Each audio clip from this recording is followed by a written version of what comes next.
Good morning. I'm Lynette Adams, and this is Rochester in Focus.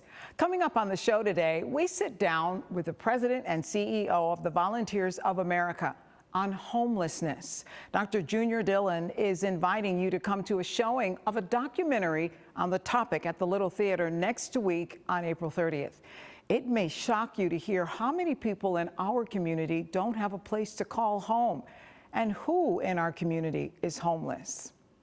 Serena Cotton stops by to talk about the Colors Ball. This is the second year of the event. You may recall Cotton is the founder of ROC the Peace, an organization which supports Rochesterians impacted by violence. Cotton founded the organization when she lost her youngest child to violence 18 years ago.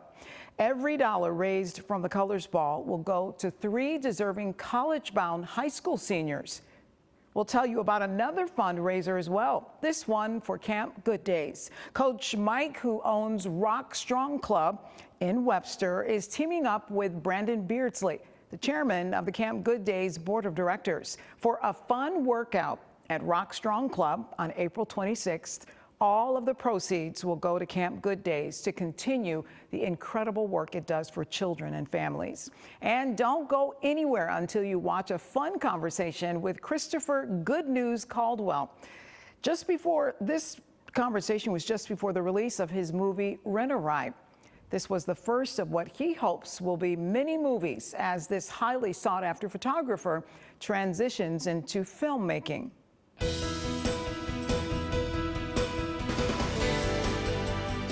On any given night in this city, there are at least 800 people who don't have a place to call home. And one organization that is not sitting by quietly is the Volunteers of America. And we're talking with the president and CEO, Dr. Junior Dillon. Thank you for joining us to talk about this.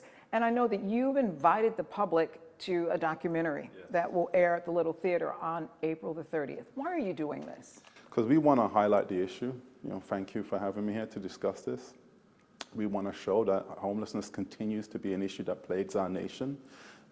This is a national crisis. We've got, as you mentioned, over 800 people that are homeless here any one night. It's close to 1 million across the nation. And so this is something that is a bipartisan issue that we really have to keep the spotlight on.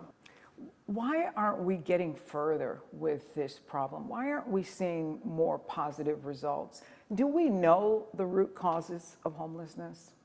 I think that there's a lot of interlocking issues, right? We know that mental health issues have increased. We know that substance use issues have increased. We know that folks have a lack of access to healthcare as well. We know that housing affordability continues to be an issue. And so one of the things that Americans with No Address, the documentary, highlights is how close any one of us could be to being homeless or unsheltered, one or two paychecks, or a negative situation happening in your life that you just couldn't get control of. And now you're on the streets at a place that you never thought that you would be. Who's the face of homelessness? We used to think that it was usually men, single men, but that's not the case anymore, right?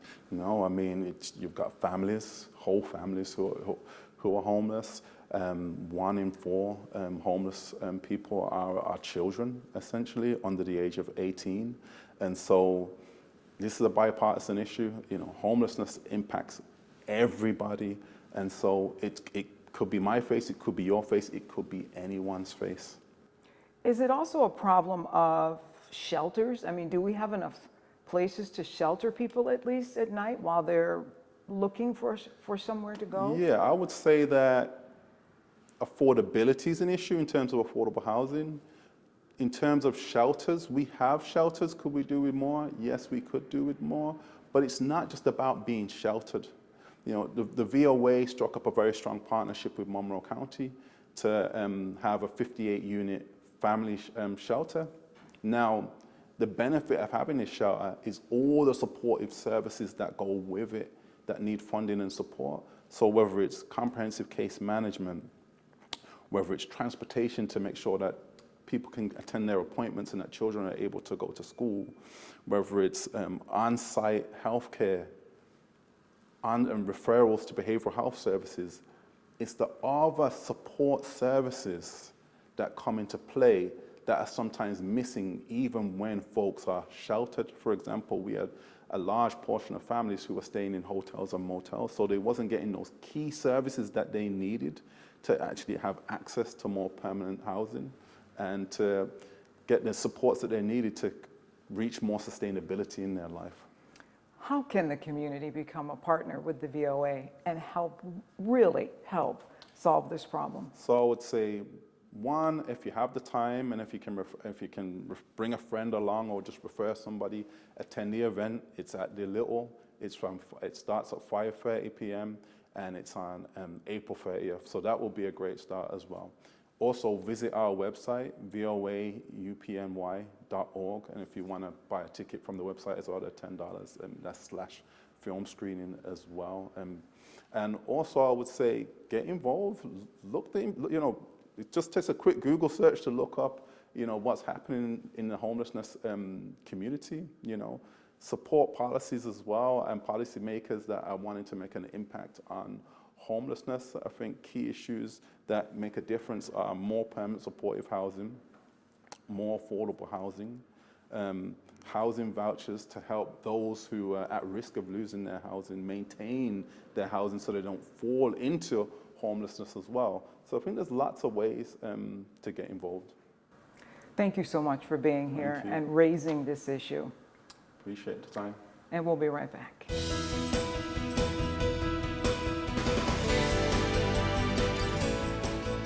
ROC the Peace is one of those community groups that works quietly. You may not necessarily see them, but you feel their impact. Every year they give out scholarships to students headed to college, and they want to do that again this year with your help. And we're talking with Serena Cotton, who is the founder and executive director. Welcome. Thank you. Nice to have you here.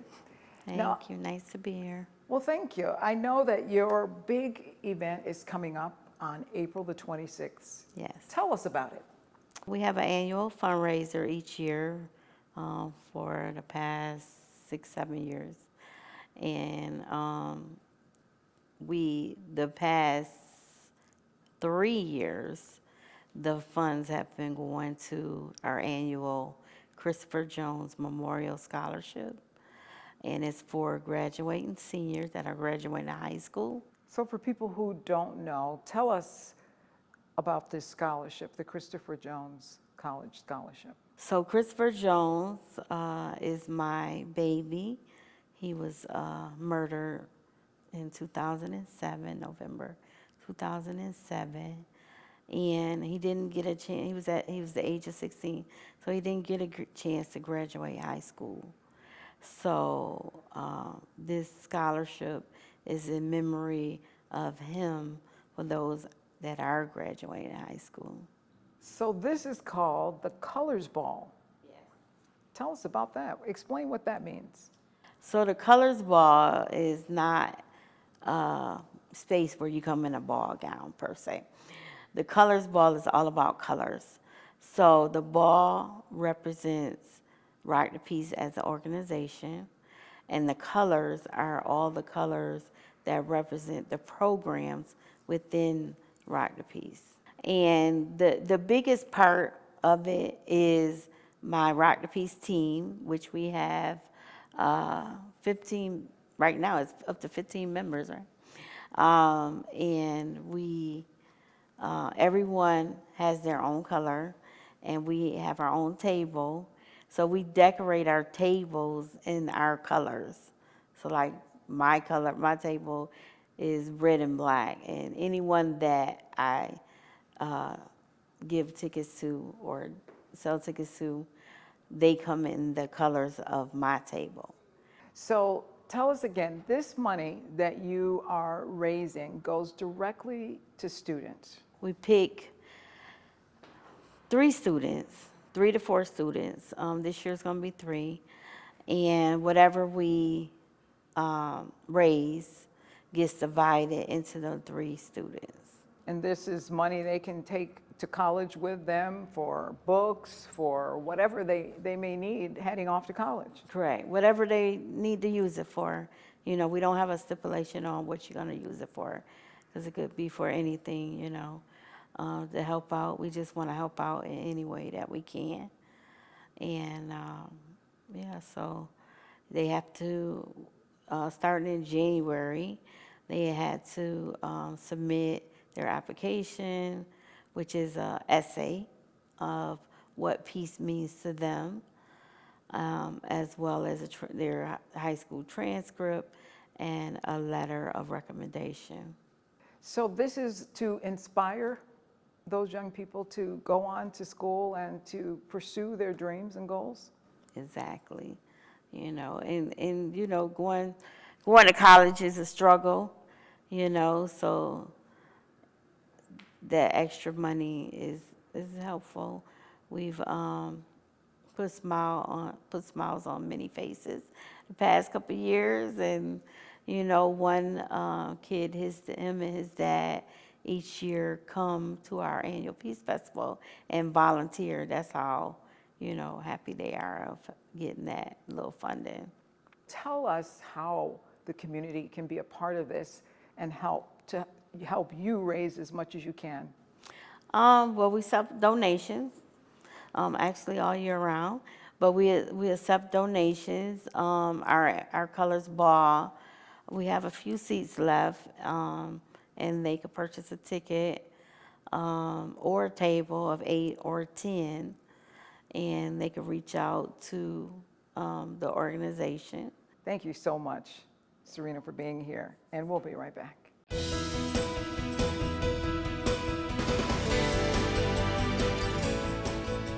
It's called the Greatest Charity Workout, and it is a fundraiser for Camp Good Days. And it is sponsored by Coach Mike and the ROC Strong Club, and Coach Mike is the owner. Also joining us is Brandon Beardsley, who is the brand new chair of the board of directors for Camp Good Days. Thank you both for being here. Yeah, thanks for having us. This is awesome, the Greatest Charity Workout. Tell us all about it. Yeah, I started, so my gym is 3 years old, and I kind of started doing just Thanksgiving charity workouts, just to, you know, really give back to the community and make a positive impact in the community. And then I kind of ramped up the Greatest Charity Workouts, and my goal is to do one per month. And again, just to make a profound positive impact on the community, and to, you know, I want it to grow outside the gym walls and make an impact just not in the gym, but in the community of Rochester. And yeah, that's the goal with that, is just to make a big impact. How did you learn about Camp Good Days? From Brandon here. He's a member of ROC Strong Club. He does the 5:30 a.m. classes. He crushes it. And he told me about Camp Good Days and linked me up with them. And as the chairman of the board, he suggested that we, you know, link up. And I'm excited to do the April charity workout with them. And Brandon, you told me you're going to be working out as well. Why did you want Mike to consider Camp Good Days? So what Mike does, both for his group that he works out with and for the community, is just outstanding. And I thought it was just a very logical fit. We couldn't be more excited to have Mike and ROC Strong Club supporting us. For a gym, Mike's gym is unique in that it's in Webster and focuses primarily on the 35 and older crowd. So he's got a nice little niche, and a lot of the folks that support Camp Good Days are very much in that space, and so it just was a very logical fit for us. So Mike, you're looking for people to take part in this, right? There's still room for people to join. Yes, there are still spots available to join. And for any fitness level, from beginner, you've never worked out before, to super advanced. I make my workouts for each, you know, for every fitness level out there. So anyone can join. It's open to the public. It's just a $20 donation to join at the door, and I would love as many people as I can to come and support. Now, how is it going to work? Are people going to be working out for all day long, 5 hours? Give us a sense of what the day is going to be like. It's only like a 45-minute workout, 45 minutes to an hour. There's a warm-up. There's a main part of the workout. We like to have fun. I got some surprises up my sleeve for the workout. There's going to be a red carpet. There's going to be a photographer to take your pictures on the red carpet. I like to make people feel, like they're stars, which they are for showing up and supporting. So it's an extravaganza, I like to call it. So it's a fun kind of hour of just to supporting the community and yeah. So that would probably explain your outfit. Yes. This is my greatest charity workout uniform. So I played sports, in high school and in college, wore a uniform. So this is my uniform for the greatest charity workouts, yeah. Absolutely. You should get dressed up for Yes, 'cause it's a big deal. Great charity. Brandon, talk about how important fundraisers like this are for Camp Good Days. So Camp Good Days was founded in 1979 by Gary Mervis. We've put 50,000 kids through our various different programs, which are all geared for kids who have cancer or have been affected by cancer. Maybe they have a parent or a sibling. And all of that, our ability to complete all of that is done strictly through the generosity of the community. So fundraisers like this and others are our lifeblood, really. And all of this money will go directly to Camp Good Days to help the programs. And I know, Brandon, you have numerous programs that you do, particularly the camp in the summertime, right? Absolutely. Our primary goal is providing services through the summer to children who are affected by cancer. But beyond those summer camp programs, we offer day camps. We have facilities in Buffalo and also Syracuse, where we will take kids bowling or arts and crafts, just again things to get them out of their current situation and into something a little more positive and help them. 50,000 children have benefited. Such an awesome program. How can people take part? Go to ROCstrongclub.com. There's an events page right there. Just sign up there and come on out. You could send an email if you have any questions. All the info is on the website right there on the homepage. And you don't have to be super fit either to join, right? No, you don't. No, from beginner to advanced, anyone's welcome to come. I make the charity workouts for all different fitness levels. We're all in it together, so please come out and support. And there's still room. And the greatest charity workout, it's April 26th. Don't wait. Sign up now. We'll be right back.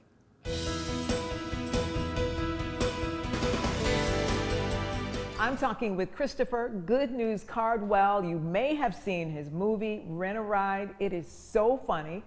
And it's another extension of who he is. He's a photographer extraordinaire, but he's also a movie director. Yes, ma'am. And wow, this movie is just amazing.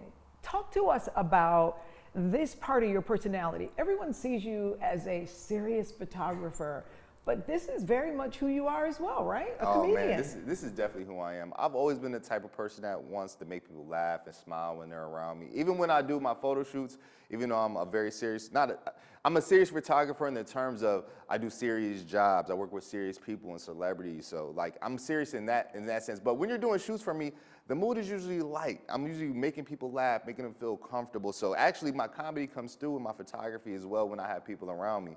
But for doing improv comedy, because I was part of 585 Viral, shout out to Rob Campbell creating the improv group, and that's how I actually got my start in comedy.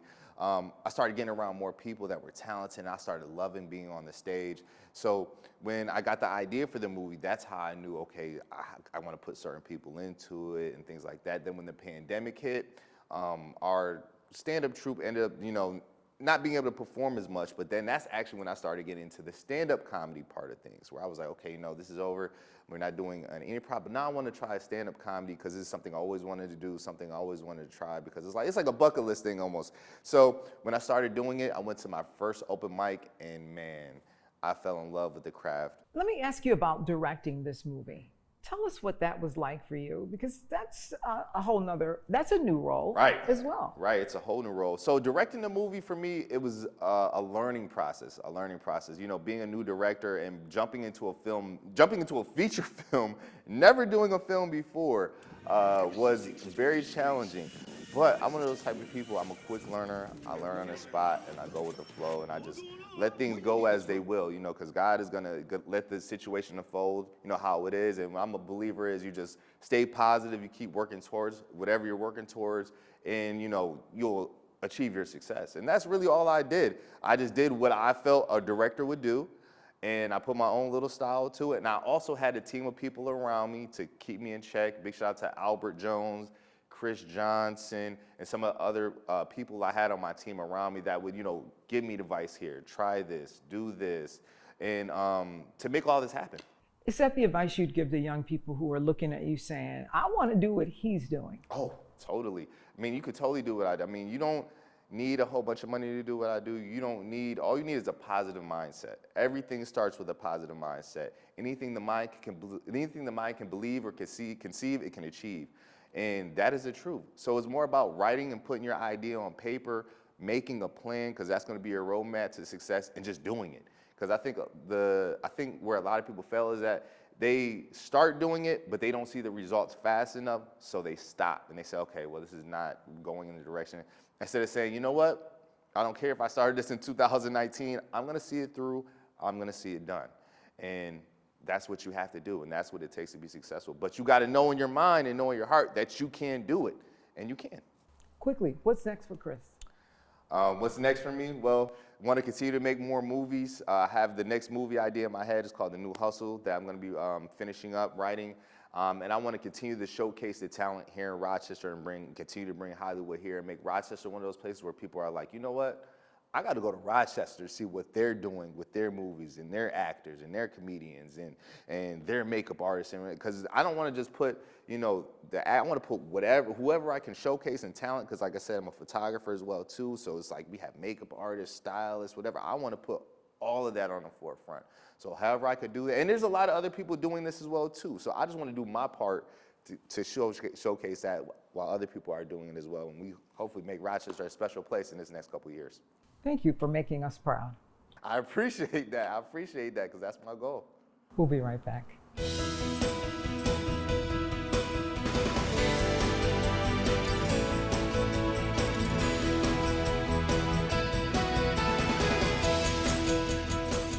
Thank you to all of my guests today. If you would like to join us as a guest on Rochester in Focus, we'd love to hear from you. You can reach the News 10 NBC newsroom at 232-1010 or send us an email directly at news1@whec.com/RIF. Until next Sunday morning, stay safe and have a great week.